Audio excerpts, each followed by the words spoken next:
Broadcasting from the city of brotherly love, Philadelphia, to around the globe. You're listening to Shark Bite Biz, your exclusive place for business strategy, sales, marketing, and tech in the roaring 20s. And now, here's your host, David Strausser.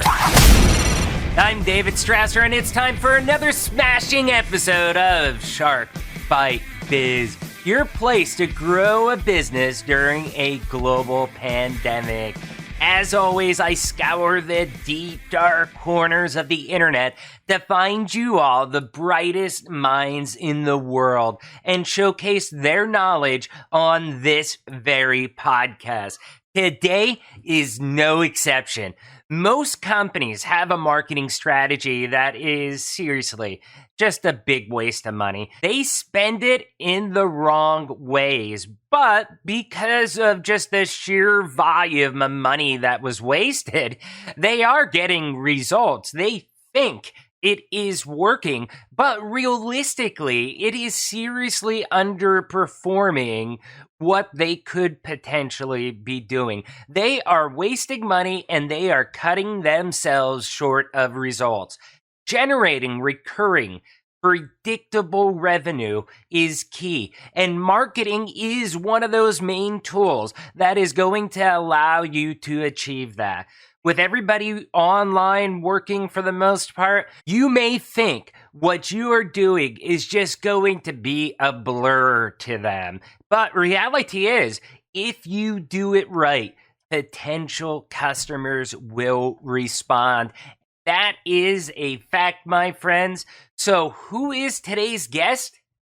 Kris Reid. Kris says the truth is that most businesses fail, not because the entrepreneur isn't working hard enough or they have bad products or services. Most businesses fail because they can't get enough customers. Kris has developed a simple system to get your message in front of your ideal customer to predictably grow your business. So without further ado, let's bring Kris on in here. Reach your customer. Kris, welcome to Shark Bite Biz. So happy to have you here.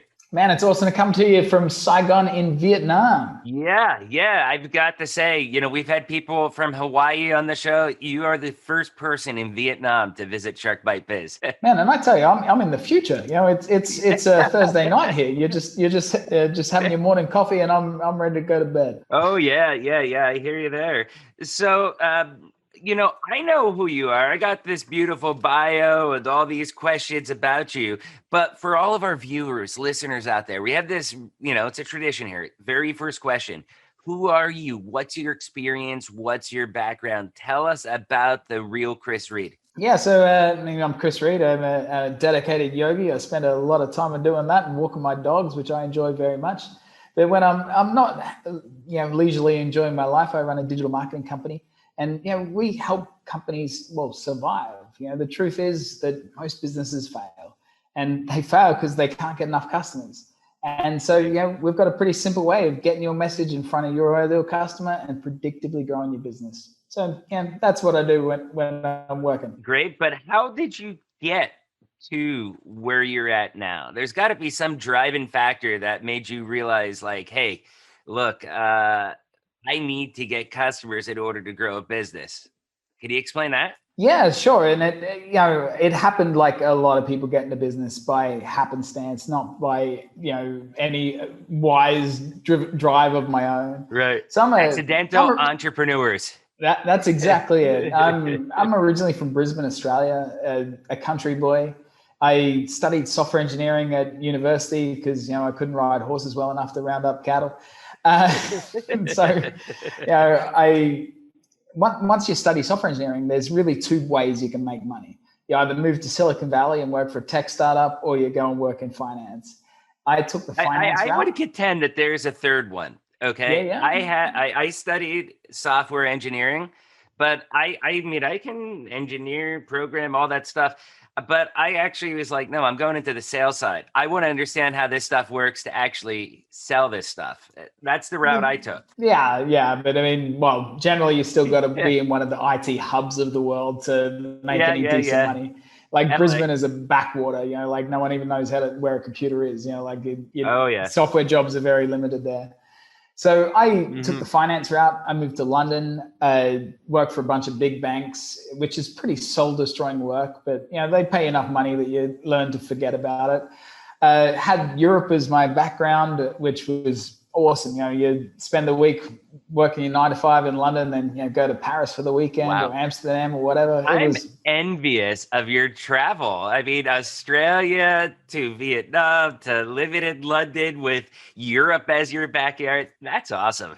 Yeah, it was pretty cool. And until 2008, the global financial crisis came around. Oh yeah. Yeah, my job disappeared, just like everyone else I knew. And it kind of sucked at the time. I'm like, what the hell am I going to do with my life? I was approaching 30 and I'm like, wow, I'm like such a grown up now. I'm in the middle of my career, the peak of my life. My life's over. And so I thankfully had saved up a few pennies and I spent the next couple of years floating around the world trying to work out what the hell I'm going to do with my life. I ended up back in Australia and I built an online game. And I didn't build it because I wanted to start a business or be an entrepreneur. I was just a computer geek trying to learn a new type of programming. Right. And as the game came to fruition, I was like, well, how the hell do you get people to a website to play the damn thing? And so that's when I started learning about SEO. I built a bunch of backlinks to my website. It shot up in the rankings, generated a crap load of traffic. I was like, holy cow, I'm sitting on a gold mine here. I ditched the game. I built a website and some software to organize and take orders for backlinks, and man, been doing it ever since. Wow, that's an amazing story, and it's really kind of cool. I think when people they are out there, they're doing one thing, and like you said, happenstance, where they just kind of accidentally discover like they fall on another completely different market, and that you're able to be like, that's it, that's the gold mine, that's the business, that's the direction that we need to go. So I've got to say that's an incredible story. And you're just like many of the other entrepreneurs we've had on this show that they've changed things, whether it was funeral director to now fitness coach, or like you with everything that you've done. It's pretty cool. So I want to get into a little bit with your areas of expertise. Okay. Now that you're in the digital world, stuff like that, why is marketing such a waste of money? Well, I guess most marketing for a lot of companies, it's kind of wasted because I feel they're not doing it the right way. But what do you say? You're in the industry. Yeah, most people waste ridiculous amounts of money on marketing. Like, Facebook just gobbles up your money. Like, Facebook makes a heck of a lot of money, that's for sure. But right. Most people just burn their money in Facebook ads. Same with Google ads. Like, it's so easy to do. Like, if you don't know what you're doing, it's very easy to get wrong. But you need to really define, like, what is marketing? Like, building a website is marketing, right? Like, you're putting yourself out there. Building a business card is marketing. A business card, it's a complete waste of time if you're not out there handing them out. They are very effective if you're going to network with someone, and well, it's better that you get their business card than you give them yours. Like, people find you a whole lot more interesting if you ask them questions about them. And then you can work out how you can serve them by understanding who they are, rather than sitting there telling people how damn great you are. And that's the same thing about your website, right? And that's where most people fail, is they build a website and they talk about how great they are. No one gives a crap who you are and how great you are. They care, can you solve my problem? And you need to get that website in front of where the people are looking. And that's where most web designers just don't have a clue. Like, so often we have people come to us, and one of our more recent customers just spent $20,000 on a website that generates him 0 customers. He got 0 return on $20,000. Like, man, go to the pub, go on a holiday, have a good time. We'll get a way better return on that investment. So can I ask a question there? With that, then, are you saying that, I want to make sure that I'm following this, that the website itself okay, should be the demand? Because I mean, for me thinking, and maybe I'm thinking about this wrong, I would think, okay, you want to have a beautiful, gorgeous website, but then you use the marketing to create the demand. Well, I mean, yeah, like first off, you need to start with what do you want to achieve? Like that's the first question that Right. whenever I'm talking to a new customer is where do you want to be? Because like, they'll ask me, how much is SEO? And so, well, you can spend as much as you want. Agoda spends over $1 billion a year. You can spend $1 billion a year. The internet's really, really big. No problem. You can spend $1 billion. What do you want to achieve? Like what's success look like to you? Most people don't even know how big their market is. They don't know how to do market research. Thankfully, there's awesome tools today. Like massive companies like Coca-Cola, they'll do market research because they've got a massive marketing team that can go and test out markets and do that sort of stuff. Small businesses don't do that. But with digital marketing, there's so many tools that can help you test that sort of stuff.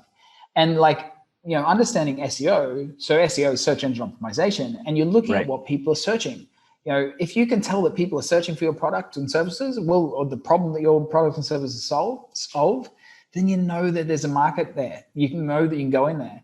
Like if you're building some revolutionary new product that no one's searching for, then you're gonna be up an uphill battle. Like, why do you want to jump into a market that no one understands your product or no one's looking for? If no one's looking for that problem, like why build the solution? So like it's so easy these days to do the market research, and that's where you should start. Yeah, it's an easy place. I'll give a quick testimonial here. Back in 2004-ish, my first son was actually born. We moved back from Mexico to Pennsylvania. My father had a small construction company in rural Pennsylvania, about maybe 2 hours, I guess it would be northwest of Philly.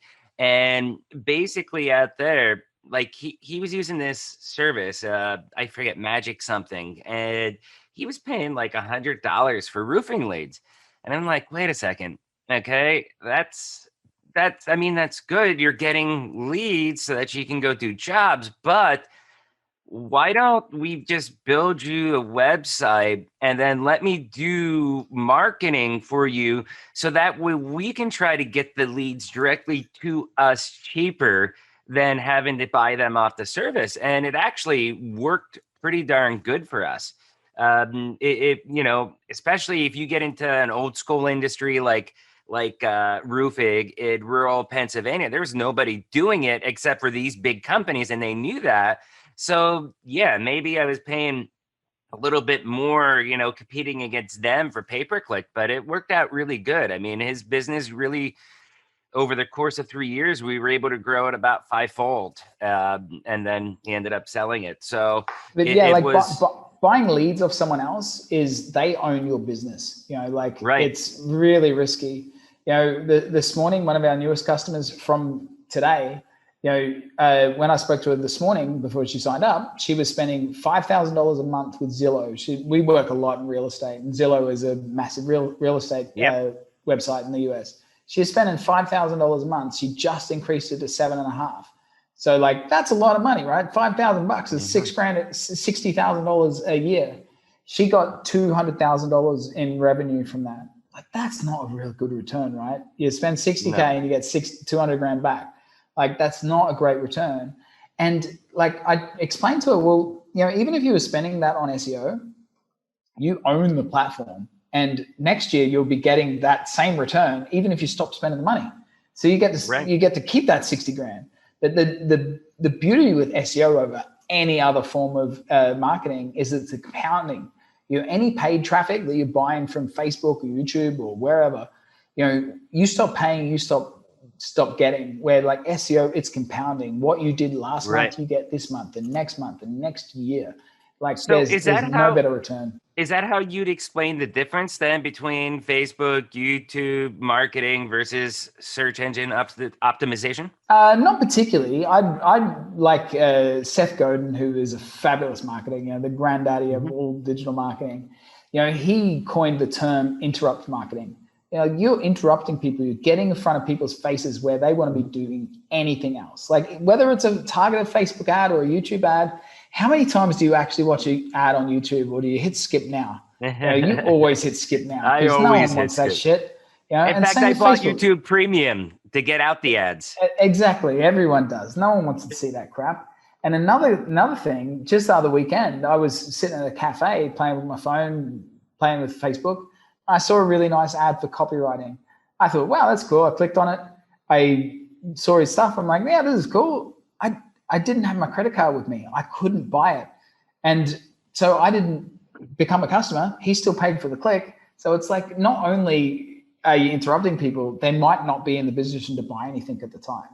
Where if I'm sitting at my computer and searching copywriting course or copywriting, whatever the hell the keyword would be, it's like you're in that position to do that. Like, it's permission marketing because someone's actively seeking you out. How much more authority do you have when you're not like interrupting people, getting in their face? They're looking for exactly what you do. And you're not creepy stalking them either. Yeah. Like, one thing you got to think about is search intent. Like, you know, we work with a lot of real estate investors, like syndication companies, and often their minimum investment is $50,000. And so one of the keywords we target is how to invest $50,000. Like, what a great keyword, right? Because anyone searching how to invest $50,000, you can be pretty sure they have $50,000 lying around that they want to invest. And so you get right in front of that person. Like, how brilliant is it? And it's like, you know, the people that built all their websites didn't think of that. It's like pretty easy stuff. Like, that's what you need to do, is get in front of, in the mind of your perfect customer. What is the problem that they're trying to solve? What is the problem that your business is fixed? Get that in front of those people, and man, they'll be throwing money. So right now, we're in the middle of a pandemic. I don't know if you've heard about it. How is it out there in Vietnam? Is it bad? We have been COVID free for more than 6 months.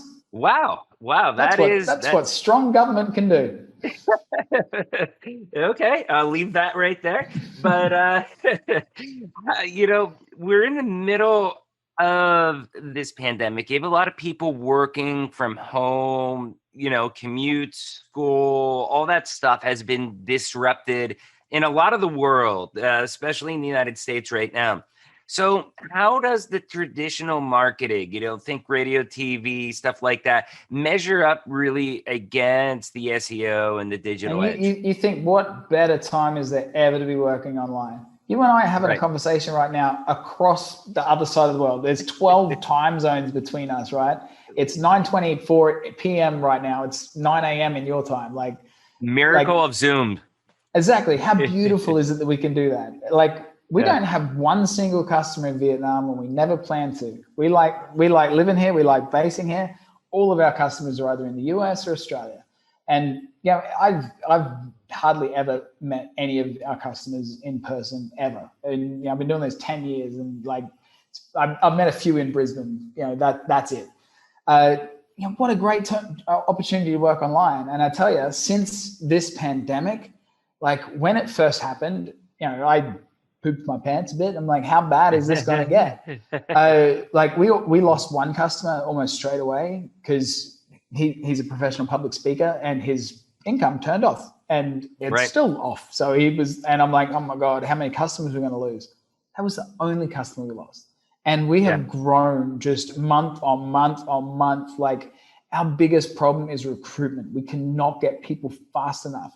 I just had dinner with our core team, and they're like, man, can you slow down with the sales? Like, holy crap, like we can't keep up with this. Like, it is such a good time to work online, man. It literally is. So during my day job, I work in ERP, and it's been the same thing. We've had a few customers that have dropped off. You know, they ended up being, I'd say, niche products that they do. And you know, most of our customers, though, it's like, okay, they've had to shift business processes, but they're either sustaining, or there's a good proportion of them that are actually, you know, blowing up, growing out the roof. I'm seeing this trend across the board. I work a lot with manufacturing distributors, so it's been very good for them. We work with, like, you name a niche and we're in it. Like, we've got a customer that's a dog walker. We have ones that sell luxury dog coats. Lots of real estate, passive investors, lawyers, like, you name it, we do it, because it's always the same thing for us, right? Work out what your customers are searching for, show Google that you're an authority so they put your website in front of them, and then ask people politely to buy things. You know, It's a pretty simple process. And like that works for every business. And man, like people just are getting more and more comfortable with buying things online, especially with the pandemic. Why go out when you can just buy it online? Like, there is a reason why, Jeff Bezos is so rich. Yeah, and getting incredibly richer. Yeah, indeed. So while we're talking about the pandemic, one of the topics that we had wanted to discuss with you was how to generate predictable revenue. Well, we have the added twist with the pandemic. So how much harder or easier does it make it for that to happen? So businesses fail because they can't get enough customers. And that's the beauty of digital marketing, whether it's SEO or SEM, which is paid search, or Facebook ads or YouTube ads. Like you can measure it all so well. Like if you have an ad in a newspaper, how do you really measure how many customers came from it? It's really, really difficult. I actually had lunch with the CEO of Coca-Cola in Cambodia, and his whole marketing team was there, which was pretty nice lunch. And Coca-Cola cans where they put the names on people. Like people's names on the cans. So that actually originated in Australia, that they told me. Wow. And they just had the campaign in Cambodia at the time, which is the country just next door to Vietnam. And, I said, well, how do you know, like, how long to run that campaign for? And they're like, we can measure that sales go up by 10, 15% when they have they always put the most common names of whatever country they're in on there. And people buy those cans. And it lasts for about 3 months, and then people get bored of it and they turn it off and then go back. And that's Coca-Cola has a very sophisticated marketing campaign, and they can just kind of estimate. Like why just throw so much crap at the wall and see what sticks when you can measure exactly what you're getting? Like you use awesome tools like Google Analytics to see who's on your website, Google Tag Manager to tag them into your CRM or your shopping cart or whatever the hell. And then, you can extrapolate that data with Google Data Studio. We're big fans of Google products around here. And you can see exactly, this is what my marketing spend was, and this is what the return I got. And this is the keywords that they were clicking on. And this is how many people buy from that. So you know where to double down your marketing spend. Like this, I might spend $1,000 here and get $2,000 return, spend $1,000 here and get $5,000 return. Where are you going to put the next bit of money? Like that's what you can do with digital marketing, which it's a science. It's not magic. Oh yeah, no, it definitely sounds pretty awesome. So I want to ask you a question there. You've mentioned the Google products, Google Analytics, stuff like that. For the most part, that is a free platform. I think it's the gold standard out there. How good is it? How accurate is it? Is there anything else better out there? Or just go with Google Analytics? Yeah, I mean, the Google provides so many great tools. Like even G Suite, which is like Gmail for your business. Like it's I think $6 or $7 per user. It's like we recommend it for all of our customers. Like you get to use the email. You have G Drive to store your documents. Google provides really good tools, and they keep you in the Google infrastructure. So I'd highly recommend them. So as we're going forward with everything, I mean, considering the pandemic, all that stuff, what do you think some good cost-effective marketing strategies then for businesses? Well, you really got to think like, why is it cost-effective? What you're trying to think of is, well, how much can I spend to get a customer? Dan Kennedy famously said, the company that can spend the most to acquire a customer will win in the end. And so you need to accurately work out what is the lifetime value of your customer and how much can you spend to acquire one. That is what most companies have no idea about.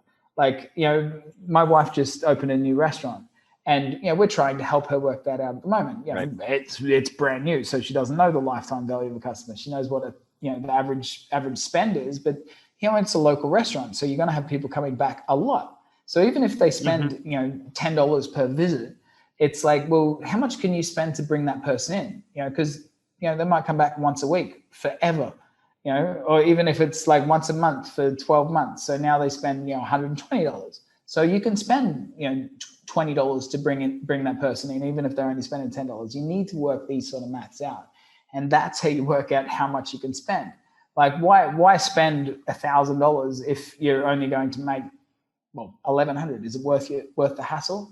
But like once you know how much you can spend per customer to acquire each customer, then you can just ramp that stuff up until you're as busy as you want to be. You know, in my industry, it's actually getting a little bit interesting with that because ERP, enterprise resource planning systems, believe me, our audience is well familiar with ERP by now.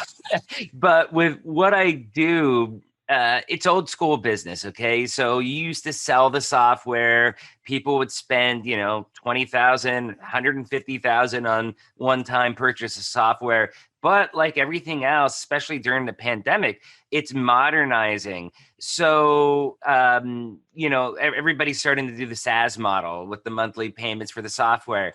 And that's where, when you look at how much money can you spend with the, you know, to acquire a customer, it's really uncertain because now we're looking at ACV for the value of the lifetime of a customer.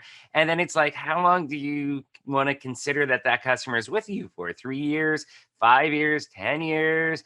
Because if you think they're going to be with you for 10 years, I mean, you could spend a heck of a lot more than if they're just going to stay with you for 3 years. So it's a really interesting, I guess we could say, process going on right now in our industry for them to be able to really kind of figure that out. For sure. But it's something that, you know, small term businesses need to really come to terms with too. Like when I start, you know, like I have calls with people all the time and they're of varying differences. One of our new customers sells enterprise ERPs as well. His average customer is worth $500,000. I'm like, holy crap, we bring in 2 customers a year, you're happy as hell. Yeah, and he's in New Zealand with New Zealand dollars, like Jesus. They still pay big bucks in New Zealand. And, for those that don't know New Zealand, it's very small.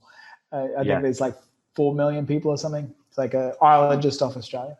But like some people know about marketing, some people don't. Some people have no idea. Most of the time, the first question I ask people is like, what's success like look to you? How many more customers do you want? And I say more. And I'm like, well, how many more? Because for us to build you a strategy to go from 10 customers a month to 100 or 10 to 1,000, it's a big difference. You know, but so many businesses don't even measure where did their leads come from. You know, how many leads do they have? How many customers they have? Like getting these sort of processes down really helps. Definitely. And just having some place that you can actually, you know, look at some raw data and then also convert it to actual usable business intelligence and information, I think is key too. I think you were saying you had, there was a Google tool you had mentioned, I think, that did that. Well, Google Data Studio is pretty good at pulling data around and like building reports. That's what we use for that. But I tell you, like 2 books. I've never heard of that. Yeah. So that's great. I'll check it out right after this interview. So like 2 books that I highly recommend that, you know, really changed my business, both by an author called Mike Michalowicz. One is Profit First, which is like how to have a profitable business. You know, like, you know, I use these things to our team members all the time. It's like, if we're losing money on a job, why the hell take the job? Just don't do it. Like, go on a holiday. It's better. Like, why do work if you're losing money? Always think about the business profitability first. And it's a really paradigm shift. Great book. And his other book is about clockwork, how to build a business that doesn't revolve around you. And like most entrepreneurs build themselves a job, and it's a shitty job that you cannot escape from. And, you know, I've been stuck in that, you know, like years ago, you know, I could never walk away from business. I had to work ridiculous hours all week long, you know, not being profitable, you know, sometimes not taking a paycheck. And I'm going, man, I long for the days when I was a software engineer, when, you know, I used to drink champagne in the evening and go to Paris on the weekend and get paid lots of money and be stress-free. Now I'm, an entrepreneur, and I get paid nothing and work, you know, ridiculous hours, and it sucks. And, you know, like being free from that crap is like, you get to enjoy your life so much more. And like having consistent leads and consistent revenue, it just takes the stress out of everything. You know, it was Larry Page, the co-founder of Google, who said revenue cures all problems. And it's like, you know, I've screwed up plenty of stuff at business, and I screwed things up all the time. But, you know, we got plenty of customers coming in, and like whatever I screw up, we'll live to fight another day. And like, that's what business is all about. And having that security, man, it just makes it fun, because you know that whatever happens, you're fine. You can just enjoy your day. Oh yeah. Yeah. Enjoying the day. I think about that too, just with the simplicity of things. I run the Northeast up here now, and it was like, I do miss the days where I just sold and then I have somebody else to clean up all the other messes. I didn't have to focus on that. And, for some people, the simple life is good. There's nothing wrong if you just, hey, I just want to sell. I just want to program, but there's a lot of other people that just have that drive that to feel fulfilled. They've got to do more. Well, if you have a business that kind of runs by itself, you can do what you want. Like, I love sales. I do the majority of our sales. Like I spend my days on sales calls and doing podcasts. Like I just sit here, talk shit all day long. I love it. I just went and had dinner with our two key people that run the company, and it's great. Right. They fired 2 people today because they weren't good culture fit. And I love that they made that decision. And they're like, they were both on probation, and they were like, these people don't fit our culture. We don't enjoy working with them. And it's like, it doesn't matter what quality of work they did or did not do. It's like, if you're not fun to work with, we don't want to work with you. Like, life's too short. We all enjoy our work, and if we don't want to work with you, then get out of here. And we're the same with customers. If we don't like working with you, get out of here. We've got more customers. We don't need you. Like, if you're a pain in the ass, then you're not fun. And I just fired a customer yesterday, and it's very rare in our business, but it does happen, Yeah. I mean, I think that's one thing. I think that's one nugget there. A lot of business owners out there, I mean, don't keep a customer out of fear, like, oh, I'm trying to grow, but if I reduce the customer, well, if you don't have predictable revenue, then you need to do that. Like, I remember being at times like, waking up at 2 a.m. with a cold sweat and going, if I close that deal and maybe this one comes through, then I should be able to make payroll, and it sucks. And you're like constantly throughout the whole month, like trying to calculate, close that one. And then you're on sales calls, and it's kind of hard because you're like, I really need your money, dude. And no one wants that salesman, right? Like where if you can sit back with confidence and talk, hey, we provide a fabulous service. And we charge plenty for it because we provide awesome results. Do you want awesome results? Yeah. Everybody wants awesome results, Kris. So I guess this will be my last question for you, and then we'll let you get your info out there. But why should people hire a marketing agency like Ardor SEO? Like the book I just mentioned, Clockwork. So he has a really great analogy. He's like, in a beehive, right? The most important job is the queen bee role. And like everyone protects the queen bee. And like in our company, our SEO analysts doing billable hours for our company, for our customers, that's where we make money. And if they're doing anything else, if they're doing internal work or in meetings or whatever, they're not making the company any money. And so it's not profitable. So we need to focus all of our people doing billable hours all of the time. And if they're doing anything else, they're wasting our time. And so it's the same as like, we use an accountant to run our books, and we could do it internally, but why? An accountant's way better at it and will do it way more efficient than we do. And it's the same. It's like, unless you're an SEO agency, why the hell would you do SEO? It's tough.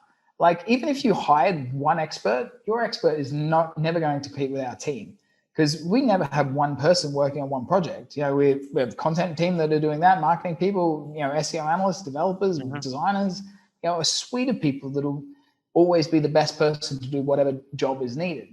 And it's like, are you going to hire like 10 people to run your website? Like, that's what you need. So that's why you should hire an agency. Yeah, no, great answer. And it makes total sense. I mean, for me, I think a lot of people just struggle when they look at that digital content. They're like, oh, I can do this. I know what keywords people would look for, and they start filling it out. And it takes you away from doing what you're good at. The customer that I just mentioned from this morning, like, she's not tech savvy at all. she's a really great realtor and makes a lot of money. And you're like, why the hell would you be doing anything other than that? Like, right. The investment with us, like, let us do what we're good at and stick doing what you're good at. And that's what everyone should be doing. It makes for an enjoyable life too. And you're really telling, I mean, if you look at it, you're really being a growth partner for them. You're allowing them to achieve growth because you're doing the niche dirty work of the SEO stuff. And one other thing, another book I should mention, because I got this from it. It's by Perry Marshall's book called 80-20 Sales and Marketing, which is a fabulous book. And he talks about in every situation, someone's taking the risk. Every deal, someone's taking the risk. If you can guarantee your work, like, you're taking that risk away from people. And from reading that, we started guaranteeing our work, and holy crap, it makes sales so easy, because you're like, hey, we got this guarantee. And they're like, man, why wouldn't I do that? And it's like, it's a science, right? We build a strategy and we do the same thing every time. And it's like, we can accurately predict what the results are going to be. So, like, you throw a guarantee on there and people are like, yeah, take my money. People do love guarantees, man. Guarantees, all that stuff. You know, I'm still getting valuable. I wish I had learned that many, many, many years ago.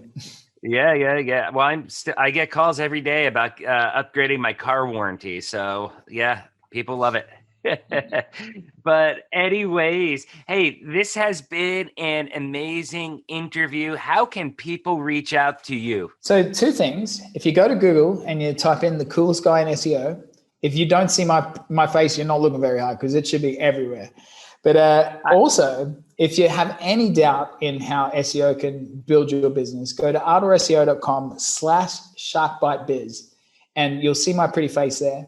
And if you put in your name and email, I'll do a video review for you. I'll personally make a video to show you your market, what your potential customers are searching for, in what search volume, and show you some simple things that you can change yourself to get your website in front of where these people are looking and predictably grow your business. So that's Ardor, ARDOR, SEO.com/sharkbitebiz.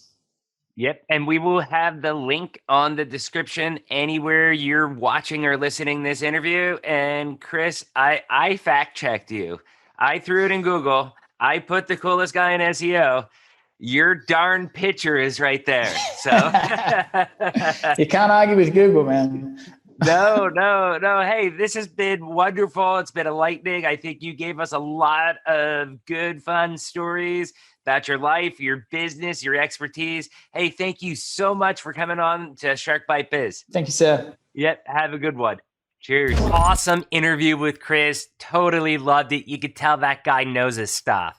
So before I get into my summary of the interview, first I just want to mention this podcast is a community. It is a network. So if you're listening and you found that interview insightful, do me a favor, smash that like button on YouTube, subscribe to the channel, regardless of where you're consuming this. If you're on YouTube, iHeartRadio, iTunes, Google Podcasts, Deezer, Stitcher, I can go on and on, Spotify, wherever you are, smash that subscribe button. And if you really want to help us out, help me out, share this video to your network.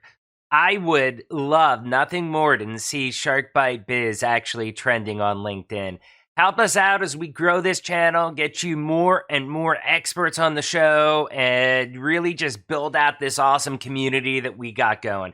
So let's take a step back here and just reevaluate what Kris means about predictable revenue. SEO, unlike ads, for example, is something that is pretty much forever. If you invest money into backlinks, keywords, building out SEO relevant pages and all that good stuff, it is something that is going to continue to perform for you because it's built. It's registered. It's logged into the deep, dark soul of Google forever. That's a good thing or a bad thing. Depends how you look at it. But if you turn off your Facebook ads or your Google ads or your Yelp ads, guess what? That consistent stream of revenue dissipates. It just stops right there, dead in its track. The machine has run out of gas and it isn't moving forward anymore. That's the big difference between SEO and pay-per-click advertising. SEO is there. It's created. Yeah, you need to continually be maintaining it, adding to it.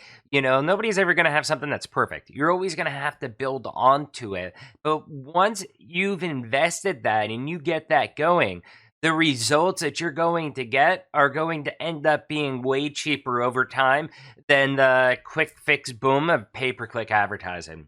Another recurring theme that we have here on our podcast is data. Understanding your data, unlocking your data, making the most out of your business intelligence so that you can get your business to the next level with real-time, accurate decisions that are made on actual facts, on real-time facts.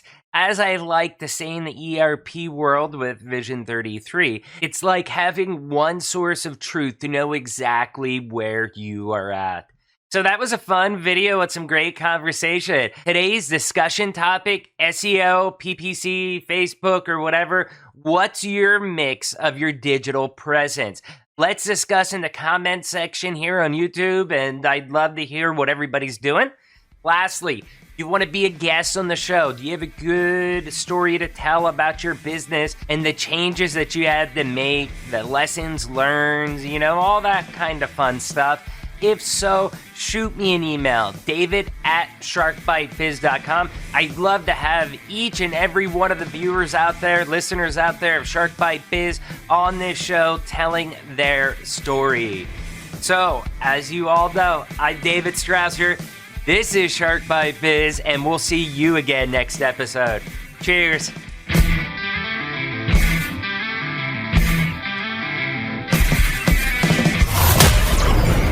Thank you for listening to Shark Bite Biz. We hope you got some insightful info from this podcast. Be sure to subscribe to us through your favorite podcast app and visit us on the web at www.sharkbitebiz.com. How has business changed for you in the 20s? Email us at podcast@sharkbitebiz.com so you can join us and share your story.